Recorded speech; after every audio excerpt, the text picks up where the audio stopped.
para que se adquieran a través de salud pública tanto medicamentos como mascarillas, insumos para evitar tanto si llega el coronavirus, la propagación de este, como para darle servicio a los pacientes que pudieran presentar un cuadro.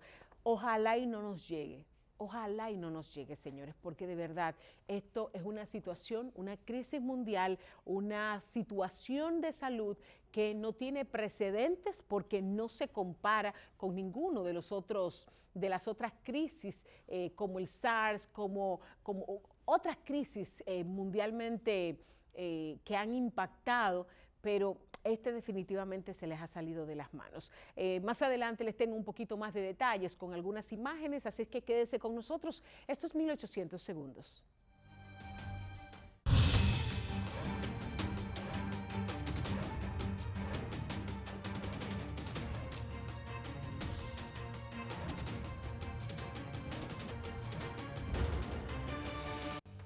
Cuidar el planeta está a tu alcance. El interés es preservar la tierra. Las cuotas son de oxígeno. El crédito es a la vida. Usa energías limpias. Muévete de manera sostenible. Date el lujo de cuidar el planeta. Hazte eco.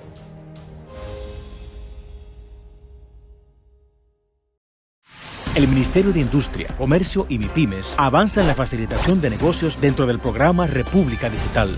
Incorporamos 18 nuevos servicios a nuestra ventanilla virtual, elevando a 77 las facilidades colocadas a tan solo un clic desde su casa u oficina, ahorrando tiempo y dinero a nuestros usuarios desde cualquier punto del país. Mi nombre es Víctor Ramón Carrasco y trabajamos en lo que es el almuerzo escolar.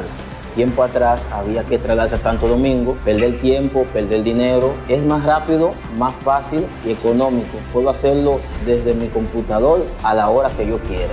Oh, fácil. Antes tenía que moverse, correr 200 kilómetros y ahora lo tienes en la palma de tu mano.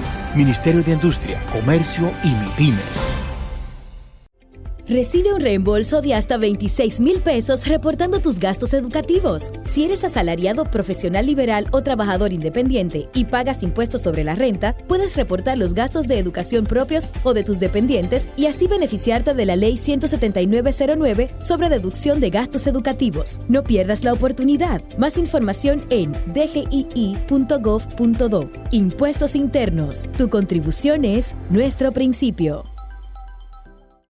¿Por qué Diulca Pérez diputada? Por más de 20 años de ejercicio periodístico, he cubierto los principales acontecimientos que han impactado nuestro país. Este es el barrio La Barquita, a orillas del río Sama, uno de los que corre mayor riesgo. Lamentablemente, la mayoría de las noticias que he dado en estos años han sido negativas. ¿Pero puedo quedarme solo lamentándome por lo que está pasando en nuestro país? No. No lo acepto. No es suficiente con denunciar, no es suficiente con criticar. Es momento de empujar desde otros escenarios, desde donde se toman las decisiones. Y las decisiones del país se toman ahí, en el Congreso Nacional. Diulca Pérez, diputada 2020. Circunscripción número 1, Distrito Nacional.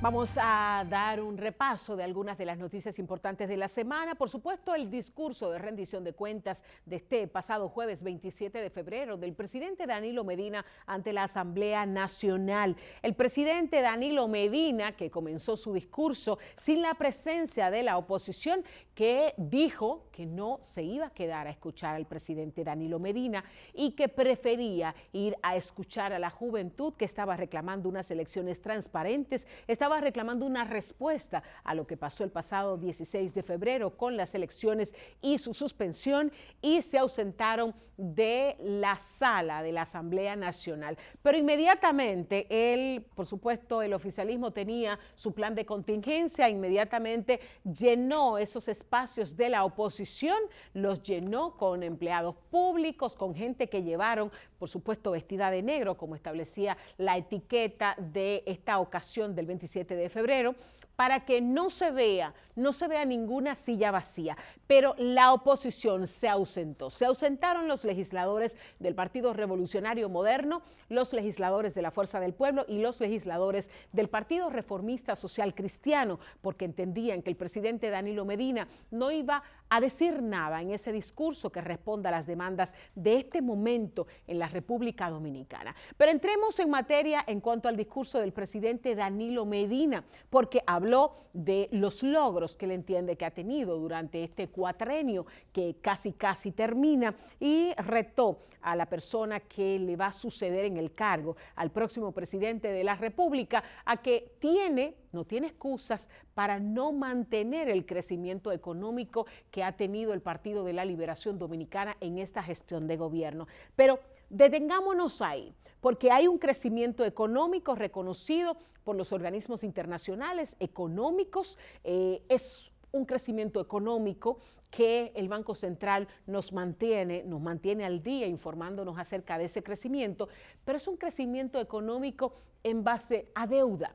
Una deuda que va a dejar este gobierno y que se lo va a dejar al gobierno que viene, a quien asuma la presidencia de la República a partir del próximo 16 de agosto.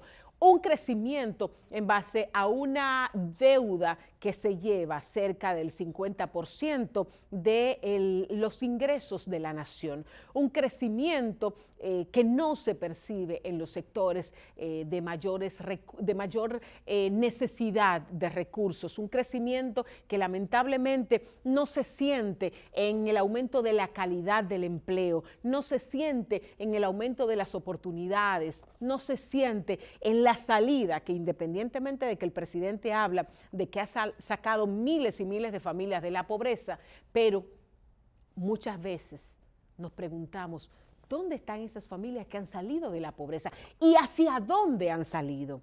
¿No será que se cambiaron los términos para la medición de los índices de pobreza en República Dominicana y que ya no es pobre la persona que come solamente con $1 al día, sino la persona que, los índices, solamente cambiaron los índices, no cambió la cantidad de personas fuera de la pobreza, cambiaron los índices. Esos mismos índices que han cambiado desde la Procuraduría General de la República para medir los índices de violencia, para medir los feminicidios, para medir el impacto negativo del machismo en la República Dominicana contra las mujeres y la falta de respuesta y de protección pública.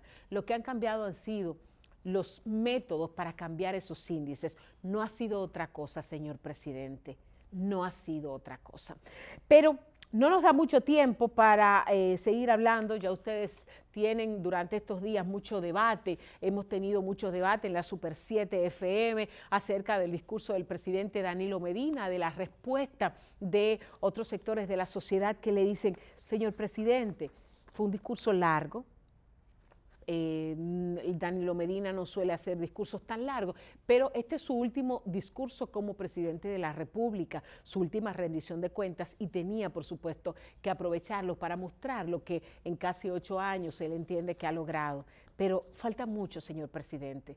La República Dominicana está reclamando mucho a lo que su gobierno no le está dando la respuesta necesaria.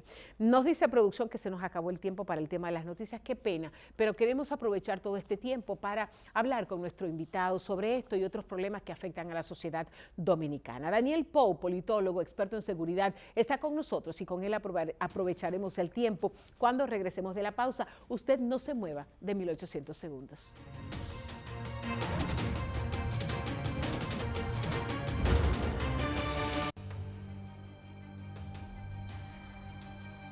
Cuidar el planeta está a tu alcance.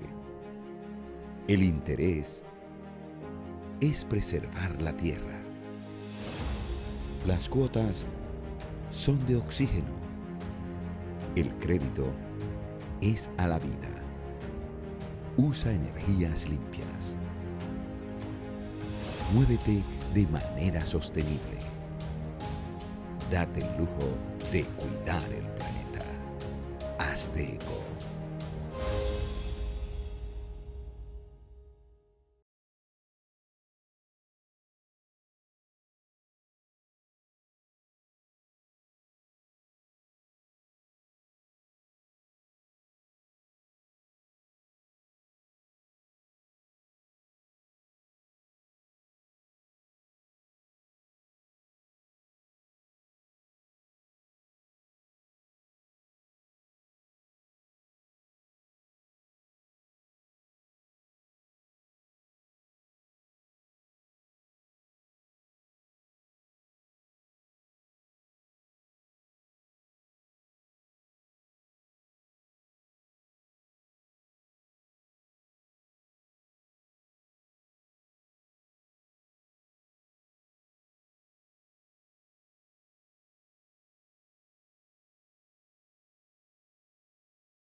Recibe un reembolso de hasta 26,000 pesos reportando tus gastos educativos. Si eres asalariado, profesional liberal o trabajador independiente y pagas impuestos sobre la renta, puedes reportar los gastos de educación propios o de tus dependientes y así beneficiarte de la Ley 17909 sobre deducción de gastos educativos. No pierdas la oportunidad. Más información en dgii.gov.do.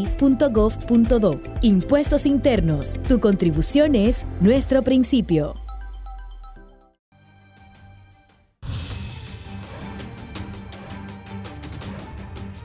Como siempre, recibir a gente muy querida en este espacio, 1800 segundos. Qué bueno recibir a alguien que siempre viene a darnos orientaciones en esta coyuntura político-social tan interesante. Bienvenido Daniel Pou, politólogo, experto en seguridad. Bienvenido a 1800 segundos. Bueno, Diurka, pues muy complacido de compartir en tu espacio contigo y con ese público tan selecto que sigue esta programación.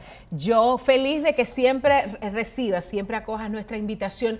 Y ahora el escenario es muy convulso, Daniel. El escenario está muy picante. Esta semana, rendición de cuentas, esta semana una manifestación grandísima que, bueno, tiene ya, para el 27 de febrero ya tenía 11 días. ¿Cuál es el panorama? ¿Cuál es el futuro? ¿Qué es lo que va a salir de ahí? Sí, mira, Diurka, lo que está sucediendo en la actual coyuntura de República Dominicana es uno de los puntos de máxima expresión de una crisis y de una crisis de la democracia, una crisis que las élites políticas han logrado que se haya pospuesto de tiempo en tiempo, de año en año, pero que ya llega a una situación donde el modelo político sobre el cual está instalado el juego democrático en República Dominicana no le permite seguir adelante. ¿Explotó esa olla de presión ya? No, no ha explotado, porque si explota las consecuencias podrían ser peores. Ya el modelo político no tiene capacidad de reproducirse, ya ni siquiera se puede pactar al interior de los partidos políticos y mucho menos entre los diferentes grupos de las élites políticas. Para no decirte que los partidos políticos han perdido la conexión con la sociedad y lamentablemente están todos atrincherados en posiciones eminentemente corporativas donde solo se busca y se procura obtener una cuota de poder. Pero lamentablemente para ellos, y digo, para ellos, la sociedad está demandando canales de diálogo y participación en el proceso de las grandes tomas de decisiones de nuestro país. Por eso, estas elecciones implicarán para las élites políticas, si es que se llegan a agotar todos los procesos que tenemos pendientes electorales, obligarán a que se inicie el trayecto, el camino de un pacto con la sociedad dominicana. Y eso tiene muchas implicaciones. ¿Qué implicaciones tendría un pacto? Porque al final de cuentas, escucho mucha gente, la sociedad, los jóvenes, pero al final de cuentas quienes se sientan en la mesa de negociaciones son los políticos. Las soluciones tienen que ser políticas. Entonces, ¿cómo se haría ese pacto político? No, social? Indiscutiblemente que las soluciones tienen que ser políticas porque van a impactar la esfera política del país, de la sociedad en que vivimos, pero ese pacto tiene que generarse sobre la participación de la ciudadanía. No podemos continuar postergando la participación del ciudadano a un tercer plano, como un ente pasivo, que sencillamente tiene que sentirse complacido o disgustado, pero no tiene capacidad de manifestarse frente a los acuerdos y conciliábulos, aunque durante décadas, más de 5 décadas, porque esto no se empezó ahora, esto no es un modelo del PRD ni del PLD, esto es un modelo que lo dejó instalado el doctor Balaguer en el poder. Y bueno, en estos tiempos ya ese modelo no tiene posibilidad de viabilidad. Estamos en el siglo XXI, en tecnología de alto rendimiento, donde la información es horizontal. Entonces, esta democracia de partidos tenemos que irla transformando en una democracia de ciudadanos, porque en la democracia de partido, los grupos políticos organizados en estructuras partidarias son las que toman la decisión por el ciudadano, y entonces el ciudadano se tiene que someter de una manera genuflexa a las decisiones que ellos toman. Pero ya los nexos, las amarras entre los partidos y la sociedad cada día se van desvaneciendo. Hay menos fidelidad a los partidos, hay menos credibilidad en el sistema de partidos. El sistema de partido dominicano ha experimentado un nivel de degradación que hoy en día lo que tenemos es un Congreso lleno de riferos, de disqueros, de gaseros. Antes teníamos por lo menos profesionales de ejercicio, de larga data. Gente con reconocimiento de la comunidad, no con dinero. No con dinero. Necesariamente. Entonces, sencillamente, todo esto ha llegado a un punto en que no tiene posibilidad de seguir siendo aceptado. El pacto social de que hablaba Rousseau ha empezado a hacerse añicos, y con la aprobación de una ley de partido y un nuevo régimen electoral que intentaba oxigenar a este sistema, a este modelo político agotado, lo que ha hecho que se ha puesto todo sobre la mesa al descubierto, y pues sencillamente se ha originado un tema de una crisis que tiene muchas facetas, y que después de este proceso electoral, si llega a superarse de manera laxa como todo el mundo espera, vamos a tener graves problemas, porque indiscutiblemente si no se empiezan a realizar las transformaciones necesarias, veremos dentro del Estado una piñata. O sea, una situación en que el Estado, la acción del gobierno va a estar sencillamente constreñida porque no se van a lograr consenso al interior del gobierno que surja. Daniel, acabamos de salir de un proceso trastornado, un proceso que nos ha dejado a todos un mal sabor, y por supuesto por eso han sido los reclamos frente a la Junta Central Electoral y los reclamos desde diferentes sectores. ¿Qué aprendizaje nos deja el 16 de febrero hacia un 15 de marzo que tiene necesariamente que ser diferente? Sí, indiscutiblemente que esa amarga experiencia, mucha gente habla de fallo de la democracia. No es tan solo un fallo de la democracia, es sencillamente una incapacidad de gestión institucional, de esa microvisión de compartimentos estancos, donde reina la improvisación, donde no hay confianza entre los actores que deben de participar, porque si bien la Junta se le presentaron grandes retos y falló en uno de ellos, que fue la implementación del voto automático, no es menos cierto que todos los partidos tienen delegados políticos y técnicos que por lo visto estaban en Belén con los pastores, como uno que apareció viendo fotografías obscenas en su celular, en medio de una reunión vital, la reunión que es... O sea, él estaba aburrido y entró en el celular en otra cosa, que no tenía nada que ver con nada que ver con eso. Entonces, eso te da una pauta. El otro tema es que los partidos mandan delegados técnicos que no manejan los más mínimos conceptos de los procesos de la alta tecnología de hoy,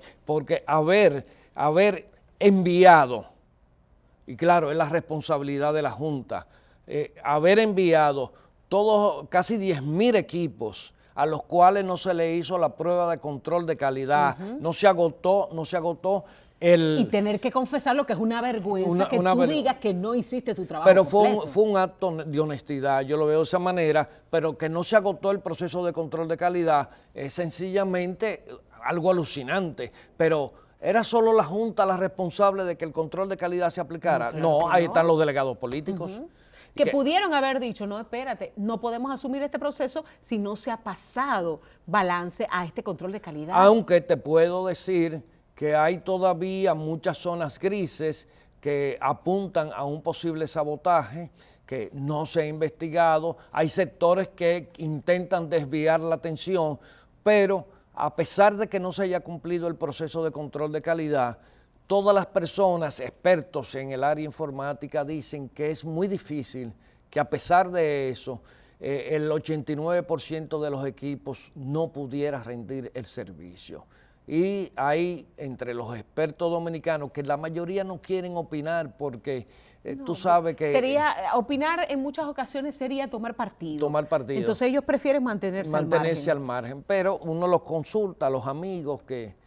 Conozco gente que aquí tiene una experiencia vastísima y te dicen eso indiscutiblemente solo podría suceder y es una vía que no se puede agotar de que se haya producido un sabotaje. Entonces, la conjunción, señores, de la deficiencia de una junta que se sintió en un nicho muy confortable, llevando un ritmo que no se compadecía con los protocolos, pues entonces hace que confluyan dos factores que crean grandes dudas sobre el proceso.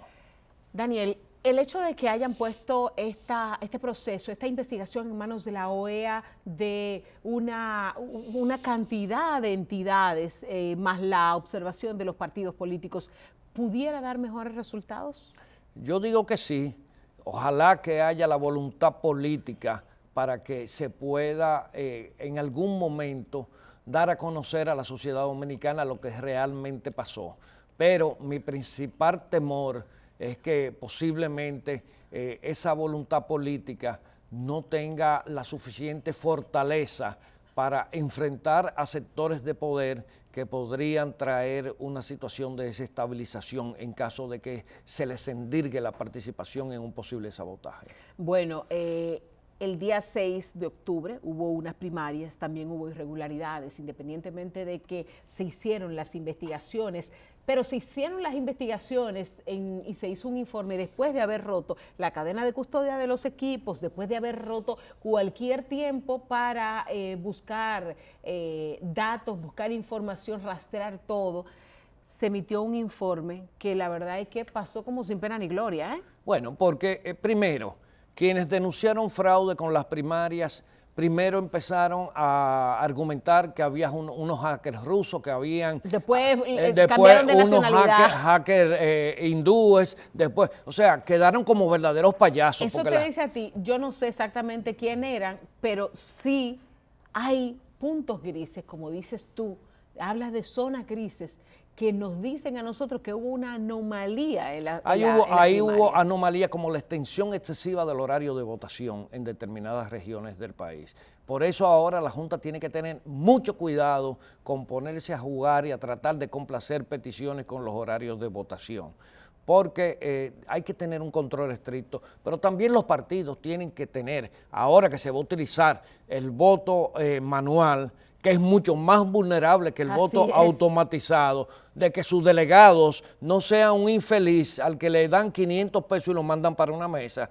sino que sea una persona con cierta formación, cierta experiencia, que conozca la legislación electoral. Compromiso. Y compromiso. La palabra clave es compromiso. Compromiso no con un partido político, compromiso con la democracia, con la sociedad, con la transparencia y con la sociedad. Porque la sociedad, sea Daniel o sea Diulca o sea quien sea, la sociedad lo que quiere es que se respete la decisión de la población que fue a las urnas. Eso es lo que la sociedad quiere.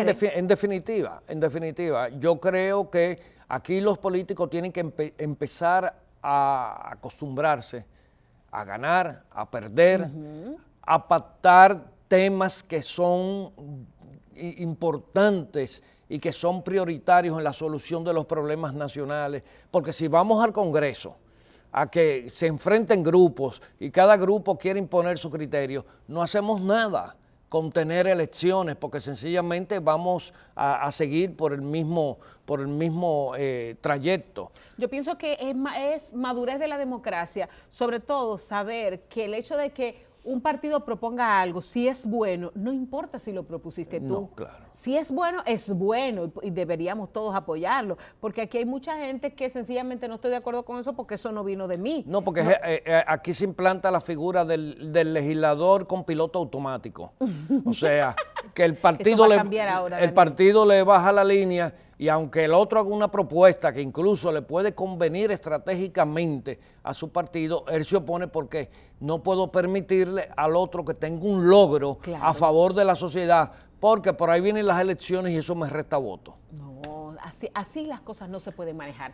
Con Daniel tengo otros puntos muy importantes. Quiero que hablemos de la seguridad, que la hemos dejado un poquito obviada estos días que estamos concentrados en las protestas y en las elecciones, pero sigue el tema de inseguridad en nuestro país. Pero aparte de eso, hay una seguridad que tiene mucho que ver con la salud y esta semana fue demostrado la vulnerabilidad a la que nosotros estamos muy expuestos. Regresamos enseguida con el experto en politólogo, experto en seguridad, Daniel Pou. Usted quédese con nosotros que hablaremos acerca del barco que fue detenido antes de entrar a aguas dominicanas, o más bien en aguas dominicanas, pero no se le permitió zarpar a su tripulación y también a los turistas que estaban en él. ¿Por qué? Les contamos al regresar.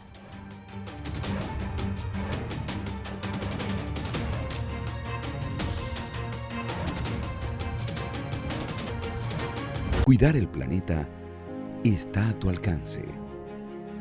El interés es preservar la tierra.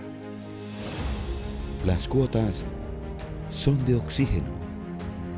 El crédito es a la vida. Usa energías limpias. Muévete de manera sostenible. Date el lujo de cuidar el planeta. Hazte eco.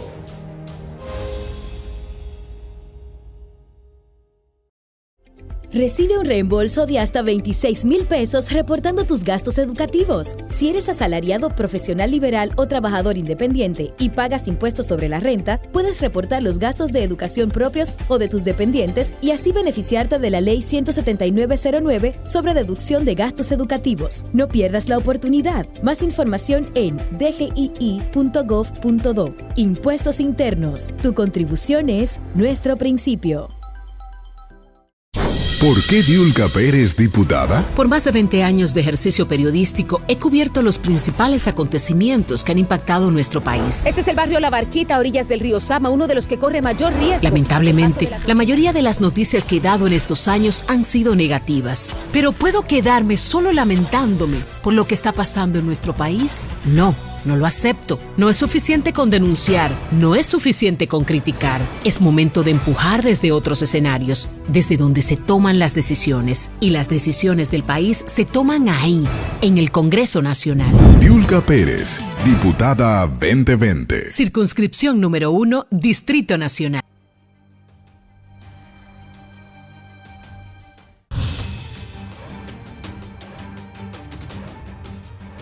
Nos acompaña Daniel Pou, experto en seguridad y politólogo.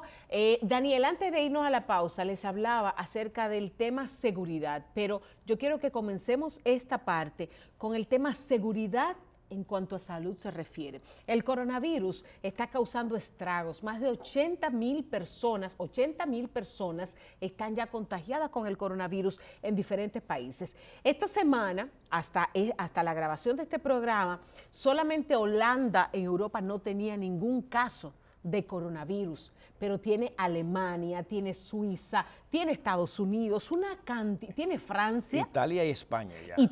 Italia tiene incluso varios muertos. España se enfrenta a una situación que ya en su economía ya golpeada, porque España lleva unos años con una economía bastante golpeada y ahora que se le presenta esta situación, tiene también casos de coronavirus. El caso de España es el más preocupante tipificado en términos de contextualización, porque es de una persona que no es extranjero, es española, vive en Madrid, no ha salido de viajes. Oye lo que quiere decir eso, no ha salido de viajes, se ha mantenido en su hábitat normal de su casa al trabajo y tal. Y me salió el Ital de España. Y entonces, eso quiere decir que hay un vector infectando. Claro, hay un vector infectando y que ella no es la única. No es la primera. No es la primera. No es la primera porque dicen, buscan siempre el paciente cero. Sí. Ella no es el paciente cero. No es el paciente. Eso significa que hay una persona por ahí que probablemente ni siquiera sabe que tiene el coronavirus y lo sigue expandiendo. Se le llama intermediario, me parece. creo que un receptor intermediario, algo así utiliza bueno, medicina. Ojalá y no sea no sea el intermediario, sino que sea el paciente cero.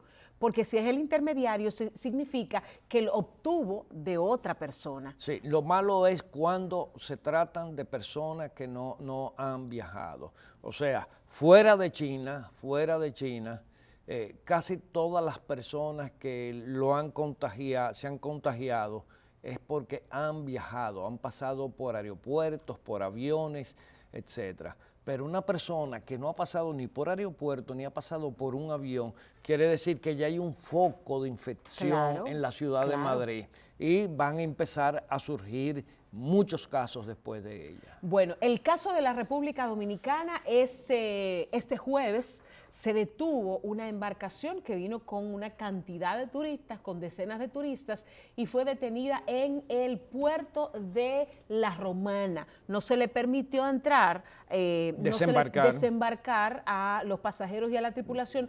¿Por qué? Porque sencillamente había 8 personas con todas las características del coronavirus, con esa tos seca, con ese dolor de garganta, con esa fiebre. Pero llevan un paciente que, de acuerdo a las observaciones que se han hecho, es un paciente ya anciano de unos 80 años y por lo visto tiene el cuadro completo del coronavirus. ¿Qué riesgo tiene todo esto para la República Dominicana? Somos isleños y probablemente por eso entendemos que estamos más exentos de eso, pero nos llega de cualquier día. No puede.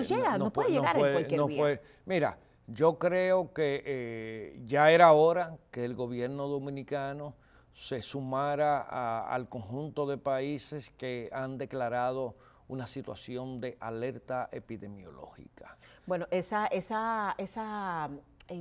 medidas respecto a la alerta epidemiológica también conlleva el decreto del presidente de esta semana que pasó de que se declara de urgencia la compra de insumos, mascarillas, medicamentos y que están en alerta completa los organismos de seguridad en salud. No, y los trajes de aislamiento para el personal que podría o tendría que trabajar con una persona ya con un cuadro identificado de coronavirus. Eso es un traje muy parecido al que utilizan los astronautas. Aislamiento total, oxígeno. Con lo que se utilizó con el ébola. Con el ébola, sí. Lo del ébola, eso es terrible. Lo único que el ébola tuvo localizada en unas comunidades africanas que no viajan, que no tienen contacto con el resto de la civilización porque se encuentran muy aisladas. Pero esto no. Esto es una epidemia urbana sobre todo. Fíjate a ver que donde surge el primer brote es en China, en una ciudad, en una metrópolis industrial con un avance tecnológico que es visitada ampliamente por empresarios y turistas de todo el mundo, pero sobre todo por empresarios que van a hacer negocios porque es un lugar donde hay un conglomerado industrial que le vende a prácticamente todos los países del mundo. De hecho, Daniel, aquí ha habido mucho susto en gente de muy alto nivel profesional porque incluso muchas de las empresas de tecnología telefónica tienen mucho que ver con China. Algunas son chinas y el intercambio de profesionales de un lado a otro también entienden que tenemos que ponerle mucha atención. ¿Qué riesgos puede conllevar esto para la República Dominicana? Mira, yo no quiero ni pensar que en República Dominicana se presente el primer caso del coronavirus. Primero, porque somos un país que no contamos con tantos recursos, ni tenemos a lo mejor la cantidad de profesionales con el entrenamiento suficiente para manejar una situación de esta naturaleza. Y lo segundo, no hemos empezado a formar al ciudadano sobre las medidas que tenemos que desarrollar. Hay algo que en medicina es la etapa primera de cualquier política de salud pública y más en este caso que sería una política de contingencia debido a una emergencia y es la prevención. O sea, es la prevención. La prevención, indiscutiblemente, que conllevaría choques importantes con nuestra cultura. Comer en la calle, no lavarnos las manos para ingerir alimentos. Tocar a las personas, que es una de las vías de contagio, más vamos a decir, más recurrente. Bueno, con decirte que estuve leyendo en un informe del Ministerio de Salud francés que se comprobó que en un pasamanos de esos de escalera, ascensor, el virus puede permanecer vivo durante 10 horas. O sea, sobre todo si el pasamano es de metal. En el metal el virus se mantiene vivo más tiempo. Por la baja temperatura que suelen tener. Así es. Porque por lo visto el virus tiene una cierta sensibilidad a las altas temperaturas.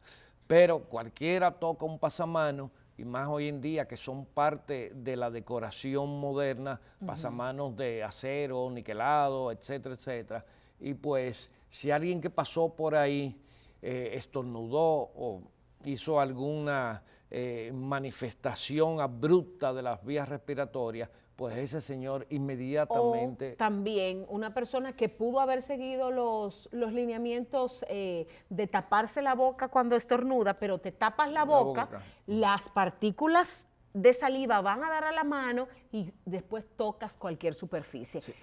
Y qué bueno que tocas ese tema. Porque... Ahora, mira, lo peor es, a diferente de otras epidemias, es que esta epidemia no da ninguna señal física. Tú no tienes manchas en la piel, tú no tienes unas ronchas. Incluso no te da ni siquiera dolor en los primeros días. No, los primeros días no. La tos es seca, puede empezarse a presentar dolor de cabeza, diarreas, etcétera, pero eso cuando ya eso sucede es porque el virus está en su plenitud. Así es, en la persona. Y en eso, y entre el momento en que lo contrae y ese momento del desarrollo han transcurrido 4 o 5 días. Y has tenido contacto y has tenido contacto con toda tu familia.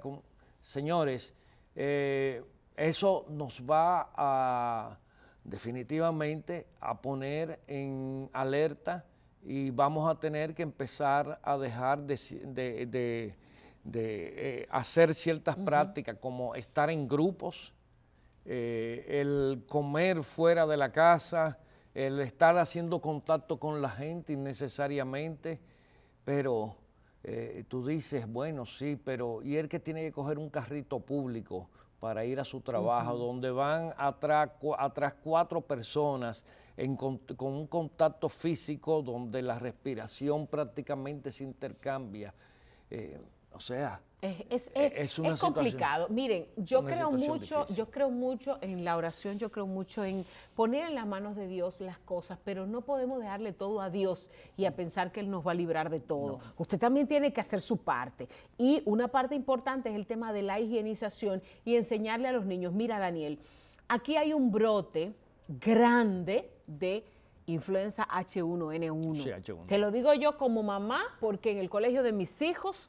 en estos últimos días han ido, incluso hay algunas aulas donde han ido solamente 5 niños, porque los demás están con H1N1.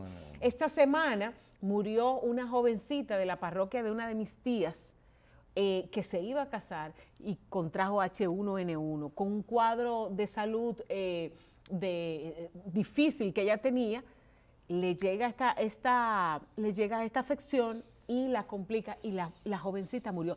Yo no sé si las autoridades estarán llevando el cálculo de todo lo que está pasando con la H1N1, pero recordemos que independientemente de que hay vacuna para el H1N1, sigue siendo una afección muy seria, que complicada, con un cuadro que nos pueda llegar, ojalá Dios no lo permita, pero que nos pueda llegar de coronavirus, entonces las cosas se complican más porque tú no identificas si es una cosa o es la otra. No, sí, justamente se ha observado que la mayor cantidad de decesos que se han producido por el coronavirus en el mundo son de personas de edad avanzada con sistema inmunológico deprimido, porque o son diabéticos o son pacientes de cáncer. Entonces el coronavirus es oportunista. Claro. Y entonces al ser una enfermedad oportunista, pues causa más estragos en ellos. Hay un caso que se presentó en Canarias de unos turistas alemanes, me parece que fue en Fuerteventura o en la isla del Hierro, no recuerdo muy bien, yo conozco muy bien porque yo viví ahí, y eran de unos turistas alemanes, deportistas todos, pasaron el síntoma sin ninguna gravedad, sin ninguna complicación, pero eran atletas. Claro. Atletas sanos, superhombres de eso, de fuerte musculatura, y fueron dados de alta a los pocos días porque desapareció rápidamente la presencia del virus. Pero en pacientes ancianos, como el que está en el barco, el que estaba en el barco que intentó atracar en Romana, y que las autoridades, por suerte, no permitieron que ni la tripulación ni los pasajeros pisaran tierra dominicana, sencillamente le dieron un apoyo humanitario de suministros para que ellos pudieran continuar su curso, porque esos barcos cruceros están programados para ser abastecidos en los puertos que van tocando, pues justamente la persona en peores condiciones, con el estado más avanzado, que a lo mejor él fue el que contagió al resto de los que están presentando la sintomatología, pues es una persona mayor ya con una condición de salud deteriorada.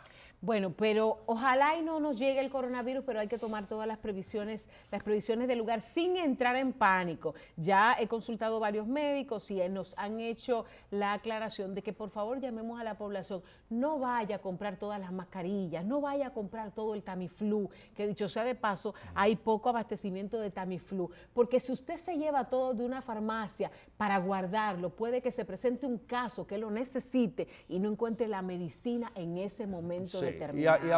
Y también la automedicación. La automedicación, señores, es terrible. eviten automedicarse. Cuando usted sienta algo extraño, no se avergüence, no se ponga tímido y sencillamente llame a su médico de cabecera o visite un establecimiento comercial, hospitalario, perdón, ya estoy en... visite un establecimiento hospitalario para que un médico internista, no vaya donde un ortopeda ni donde un urólogo, un médico internista lo evalúe, porque en los hospitales del Estado los médicos internistas y todo el cuerpo médico ya tienen realmente cuáles son las pautas que deben de agotar en el protocolo. Tú ves qué importante son es la observancia de los protocolos. Claro, claro. En los protocolos y entonces llamar a los especialistas que sí están capacitados para hacer la intervención adecuada.